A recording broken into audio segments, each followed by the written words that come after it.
ஹரிநாராயண துரித நிவாரண பரமானந்த சதா சிவசங்கர நாளென் செய்யும் வினைதான் என் செய்யும் என்னை நாடி வந்த கோலென் செய்யும் கொடுங்கூற்றியன் செய்யும் குமரேசர் இரு தாளும் சிலம்பும் சதங்கையும் தண்டையும் சண்முகம் தோளும் கடம்பும் எனக்கு முன்னே வந்து தோன்றிடனே. ஓம் அனுமந்தாய வித்மகே வாய புத்திராய தீமகே தந்தனோ மாருதி பிரச்சோத்யாத் பட்டீஸ்வரம் ஸ்ரீ விஷ்ணு துர்க்கையே போற்றி. உலகெங்கிலும் வாழ்ந்து கொண்டிருக்கும் ஸ்ரீராம் ஆஸ்ட்ரோ யூடியூப் சேனல் நேயர்களுக்கு டாக்டர் சைதை ராஜாவின் அன்பான வணக்கங்கள். நாம் இப்பொழுது இந்த எபிசோடில் வார ராசி பலன்கள் ஆகஸ்ட் 31 முதல் செப்டம்பர் 6 வரைக்கும் உள்ளடக்கிய நாட்களுக்கு கிரகங்கள் ஒவ்வொரு ராசிக்கும் எப்பேற்பட்ட பலனை வழங்கப் போகிறது என்பதை பார்க்க போகிறோம். இந்த வாரம் முழுவதும் வளர்பிறை நாட்கள். எங்களுடைய வீடியோ பிடிச்சிருந்தால் லைக் பண்ணுங்கள், ஷேர் பண்ணுங்கள், சப்ஸ்கிரைப் பண்ணுங்கள், மறக்காமல் சப்ஸ்கிரைப் பண்ணுங்கள். வாங்க ராசிக்குள் செல்லலாம். கும்பராசி அன்பர்களுக்கு வணக்கம். கும்பராசி காலபுருஷனுக்கு 11வது ராசி. அவிட்டம் 3-4 பாதங்கள், சதயம் பூரட்டாதி 1-2-3 பாதங்கள் உள்ளடக்கியது.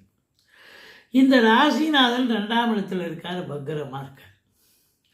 ராசிநாதன் எப்பொழுதும் வக்ரம் பெறக்கூடாது. வக்ரம் பெற்றிருக்கார். அப்போ ஒரு பின்னடைவை சந்திக்கக்கூடிய ஒரு நிலை ஏற்படுமா? ஏற்படும். சரி, மற்ற கிரகங்கள் எப்படி இருக்குது? இந்த வார ராசி பலன்கள் இந்த கும்பத்துக்கு எப்படி அமைய போகுது? 5ல் குரு, 2க்கும் 11க்கும் ஆதிபத்தியம் பெற்ற குரு 5ல் இருக்கிறது சூப்பர். உண்மையிலேங்க நல்லவன் நல்ல இடத்துல இருந்தால் அது அற்புதமான பலன்களை வாரி வழங்கக்கூடிய 11ஆம் இடத்தை பார்க்குறாரு. 5ஆம் இடத்தையும் அவர் திருப்திப்படுத்துகிறாரு. 11ஆம் இடத்தையும் அவர் சூப்பராக பார்க்குறாரு. ராசியை பார்க்குறாரு. அப்போ குரு பகவானுடைய பங்கு என்பது உங்களுக்கு இந்த கும்பராசி அன்பர்களுக்கு இதுவே ஒரு 75% சூப்பராக இருக்கும் அப்படின்னு சொல்லணும். 7க்குடையவன் 7ல் ஆட்சி பெறுகிறார் சூரியன். அப்போது அரசு சார்ந்த நிறுவனங்கள்,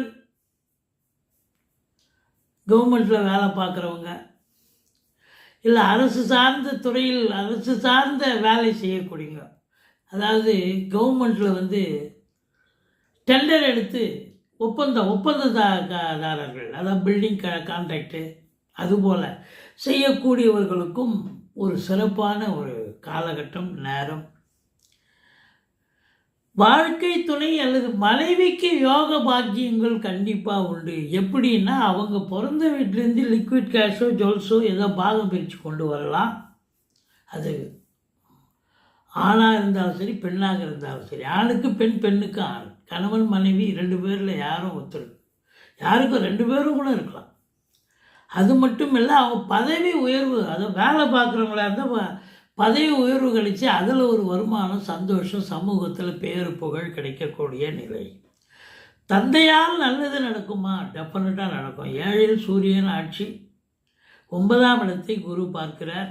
9க்குடைய சுக்கிரன் வேணால் உங்களுக்கு 6ல் இருக்கலாம். மற்றபடி 70% சூப்பராக இருக்குது. தந்தையால் யோக பாக்கியங்கள் உண்டு. மற்றபடி இந்த ராசியில் 11ஆம் வீட்டை குரு பார்க்குறாருன்னா அளவு கடந்த வருமானத்தை நிச்சயமாக பார்ப்பீர்கள். இப்போது ஒரு கடைகண்ணி வச்சுருக்கிறாங்க, ஒரு கம்பெனி வச்சுருக்கிறாங்க, ஒரு இது போல் இருக்கிறவங்க சம்பாதிக்கிறதுங்கிறது ஓகே தான். பட் இருந்தாலும் இந்த பிளாட்பாரங்கள், தெருவோரம் நடைபாதையில் வியாபாரிகள் உட்காந்து வியாபாரம் பண்ணுவாங்க. சில பேர் நடந்தே வியாபாரம் பண்ணுறவங்க இருக்காங்க. சைக்கிளில், 2 வீலரில் போகிறவங்க சைக்கிளில் கூட கட்டி எடுத்துன்னு போய்ட்டு வியாபாரம் பண்ணுறாங்க. 4 வீலரில் இதில் வியாபாரம் பண்ணக்கூடியவர்கள், காய்கறி ஆகட்டும், பழம், ஏதோ ஒன்று அவங்க வியாபாரம் கண்டிப்பாக அது ரொம்ப சிறப்பாக நடக்கும். ரொம்ப நல்லா வருமா அப்படின்னா நல்ல வருமானம் வரும். ஆனால் வந்த வருமானத்தை கட்டி காப்பாற்றுறோம். யாரோ ஃப்ரெண்டு கேட்குறாரு, உறவினர் கேட்குறாரு, தூக்கி கொடுத்துட்டிங்கன்னு சொன்னால் அது 1 வே டிராஃபிக் தான், திரும்ப வராது. அதனால் ரொம்ப எச்சரிக்கையாக இருக்கணும். அது மட்டும் இல்லை, இன்னொரு எச்சரிக்கை என்ன அப்படின்னா, வாக்குஸ்தானத்தில் சனி இருந்து வக்ரம் பெறுவதுங்கிறது ஏதோ பேசி சில விஷயங்களை சுமூகமாக முடிய வேண்டிய விஷயங்களை நீங்கள் இன்வால்வ் ஆகி பேசி அதை கெடுத்து விட்டுருவீங்க. அதனால் மௌனமாக இருப்பதே சாதிக்கக்கூடிய நேரம் இது அப்படின்னு சொல்லலாம். சில நேரம் மௌனமாக இருந்தாலும் சாதிச்சிடலாம், பேசி கெட்டு போகிறத விட. அதனால் 2 வாக்கில் சனி இருக்குது அப்படின்னா கொஞ்சம் அடக்கி வாசிக்கணும், எச்சரிக்கையாக இருக்கணும் அப்படின்னு சொல்லக்கூடிய ஒரு நிலை.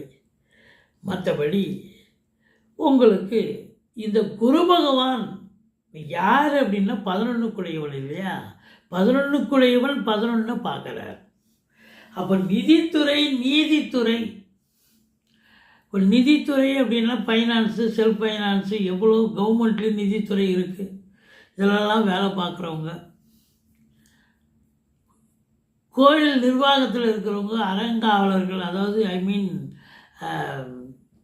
கவர்மெண்ட்டில் ஆன்மீகத்தில் கோயிலில் வேலை பார்க்கக்கூடியவர்கள், அர்ச்சகர்களாக கூட இருக்கட்டும்.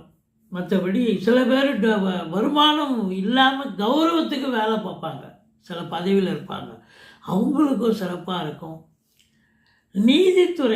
நீதித்துறை அந்த வளாகத்தில் இருக்கக்கூடிய அத்துணை அன்பர்களும், அதில் பணியாற்றக்கூடிய கிளார்க்காக இருக்கலாம், வழக்கறிஞர்களாக இருக்கலாம், ஜட்ஜஸ், இதுபோல் யாராக இருந்தாலும் நேரம் நல்ல நேரம், அருமையான நேரம், சாதிக்கக்கூடிய தருணம் இது அப்படின்னு சொல்லி சந்தோஷமாக இருப்பீங்க. 7 சனி இருந்தாலும் 19 வயசுக்குள்ளே இருக்கிறவங்க தாங்க ஃபஸ்ட்டு ரவுண்டு. கொஞ்சம் படிக்கிற பிள்ளைகளுக்கு மார்க்கு ஸ்கோர் பண்ண முடியாது. மற்றபடி 19 வயசுக்கு மேலே இருக்கக்கூடியவங்களுக்கு செகண்ட் ரவுண்டு வரும் பார்த்தீங்களா? அவங்க நிச்சயமாக டென்ஷனாக இருப்பாங்க, ஆனால் ஜெயிக்கக்கூடிய ஒரு நிலை. 7 சனியில் தாங்க ஒருத்தர் சாதிக்க முடியும். ஒருத்தர் தொழில் ஆரம்பித்தாருன்னு சொன்னால் 7 சனியில் 7 சனியில் ஆரம்பிச்சிட்டாரு, கடங்காரன் ஆகிடுவார் அப்படின்னு நினைக்கக்கூடாது. 7 சனி என்பது முதல் ரவுண்டுங்கிறது ஒன்று இருக்குது, செகண்ட் ரவுண்டுன்னு ஒன்று இருக்குது. Second round always best round. 19 வயசுக்கு மேலே இருக்கிறவரு எந்த இதுவும் ஆரம்பித்தாலும் சிறப்பாக இருக்கும். தசாபதி இடம் கொடுத்ததுன்னா இன்னும் பெரிய லெவலில் லிஃப்ட் ஆகிடுவார் அவர். ஒரு மனிதனை உருவாக்குவதே தசாபதி தான். 70% தசாபதி நல்லா இருந்ததுன்னா அவனுடைய வளர்ச்சி என்பது பெரிய வளர்ச்சியாக இருக்கும். இந்த கோச்சாரம் கை கொடுத்ததுன்னா அது இமாலய வளர்ச்சி ஆகிடும், அவ்வளோதான். 30% தான் கோச்சாரம். நம்ம 30% தான் நம்ம பேசிகிட்டு இருக்கோம் டெய்லி, வாரப்பலன், மாத பலன். ஆனால் ஜாதகத்தில் பிறப்பு அமைப்பில் நேரத்தில் என்ன தசாபுத்தி, இப்போ என்ன தசாபுத்தி போயிட்டுருக்கு, அது அவருக்கு நல்லது செய்யுமா, இல்லை கெடுதல் பண்ணுமா, இல்லை நியூட்ரலாக இருக்குமா அப்படிங்கிற ஒரு நிலைகள்லாம் இருக்குது. இதை தாண்டி நீங்கள் ஒரு சிலர் விமர்சனம் பண்ணுறீங்க, கமெண்ட் பாக்ஸில் போடுறீங்க, எங்களுக்கு ஒன்றுமே நடக்கலை அப்படின்னு. ஒன்றுமே நடக்கலை அப்படின்னா ஜோசியர் பார்த்துட்டா ஜோசியர் உடனே எல்லாத்தையும் ப்ளஸிங் பண்ணுவாரேண்ணா, எல்லாம் நடக்கிறது. எது நடக்குமோ அதாங்க நடக்கும். அது கோடிட்டு காட்டக்கூடிய நிலை. பாப்பா பள்ளம் இருக்குப்பா, பார்த்துப்போப்பா அப்படின்னு சொல்லக்கூடியவர் தான் ஜோசியர். கண்ணாடி, கால கண்ணாடி.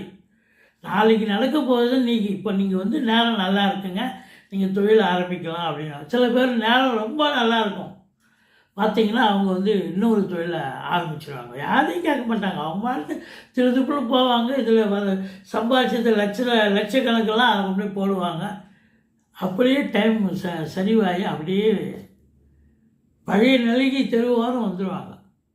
இல்லைப்பா நேரம் நல்லா இருக்குதுன்னு ஆரம்பித்தேன் அப்பா. அதாவது எப்பொழுதும் அதை நம்ம பார்க்கணும். முன்கூட்டி சொல்வது தான் ஜோதிடம். அப்போ நீங்கள் நேரம் நல்லா இருக்குது, எனக்கு நல்லா போயிட்டுருக்கு தொழில், நான் இன்னொரு பிரான்ச்சு ஆரம்பிக்கிறேன் அப்படின்னு நீங்களாக முன்கூட்டி நீங்கள் செய்யக்கூடாது. நேரம் அப்புறம் ஒரு 6 மாதம் பொறுத்து வீழ்ச்சி அடையலாம், தசாபுத்தி சரியில்லாமல் போகலாம்.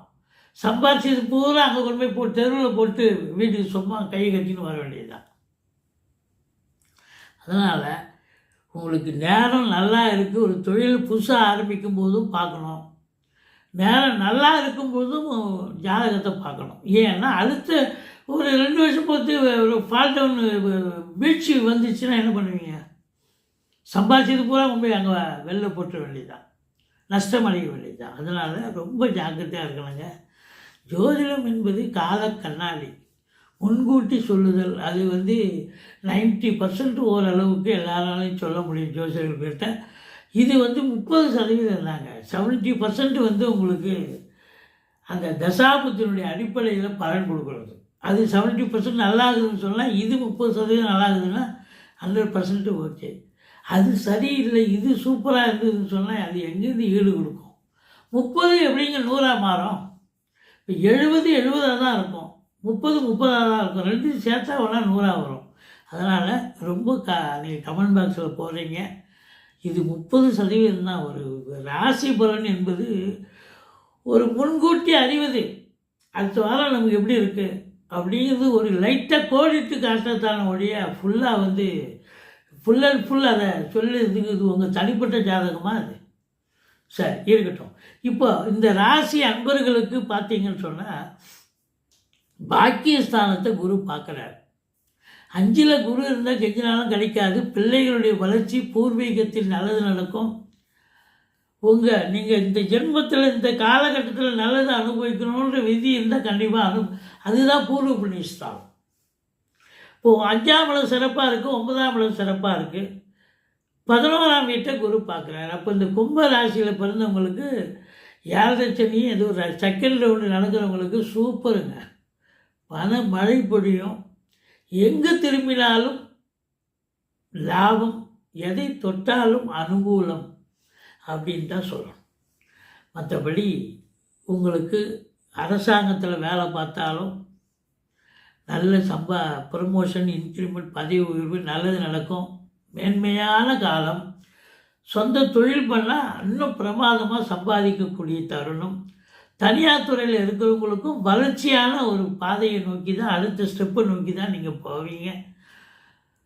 உங்கள் பிள்ளைகளுடைய வளர்ச்சி சிறப்பாக இருக்கும். கணவன் மனைவி ஒற்றுமை, குடும்பத்தில் நல்ல ஒரு பணம் வரவு வருது. ஆனால் கொடுக்கல் வாங்கல் செய்யாதீங்க. 2ஆம் இடத்துல சனி இருக்கிறதுனால குடும்ப உறவினர்கள் கொஞ்சம், கணவன் மனைவி அண்டர்ஸ்டாண்டிங் இருக்கும், பட் குடும்ப உறுப்பினர்களுக்கும் உங்களுக்கும் கருத்து வேறுபாடு வரும்.